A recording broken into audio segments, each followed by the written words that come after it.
नावावर शिक्कामोर्तब झालेला आहे। एकूणच त्यानंतर आता पक्ष कार्यालयाबाहेर मोठा जल्लोष देखील करण्यात आलेला आहे। नावावर शिक्कामोर्तब झालाय, कसं वाटतं? कार्यकर्ता म्हणून निश्चित समाधान आहे। सर्वसामान्य कार्यकर्ता, कुठली पॉलिटिकल बॅकग्राऊंड नसलेला कार्यकर्ता भारतीय जनता पार्टीत हे जे होऊ शकतं। एक सर्वसामान्य कार्यकर्ता आज लोकसभेचा उमेदवार होतो, त्यामुळे सर्वांनाच आम्हाला आनंद आहे। इथं असलेल्या प्रत्येक जणाला हेच वाटतं की मी उमेदवार आहे, त्यामुळे हीच भावना आमची सगळ्यांची आहे। आगामी काळात आता निवडणुकीसाठी काय समोर आव्हानं आहेत?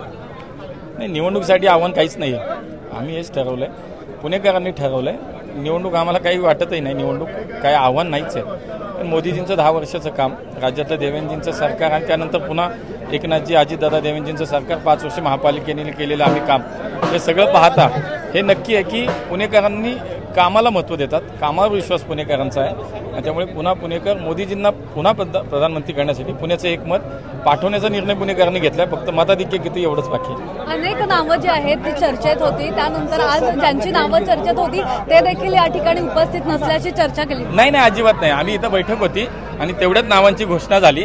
इथं काही निरोप देऊन ठरलेलं नाही की सगळ्यांनी एकत्र जमावं वगैरे, ठरलेलं नाहीये, असं काही ठरलेलं नव्हतं। एकच इथं काही ठरलेलं नव्हतं की सगळ्यांनी एकत्र जमायचं। 5 ते 10 मिनिटात तुम्ही सगळे मीडियावाले इथं आलात, त्यामुळे आपल्याला असं उद्या आपल्याला सगळे दिसतं। आगामी काळात काय मुद्दे समोर ठेवणार आहात? लोकांना लोकसहभागातून, लोकांच्या विचारातून पुण्याचं भविष्याचं विजन आम्ही तयार करू। 50-100 वर्षी पुण्यात काय करावं हे सगळं डोळ्यासमोर ठेवून मग काम करू। तर हे होते मुरलीधर मोहोळ आणि गेल्या अनेक दिवसांपासून भाजपकडून अनेक नावं जी आहेत ती चर्चेत होती, त्यामध्ये जगदीश मुळीक असतील, सुनील देवधर असतील,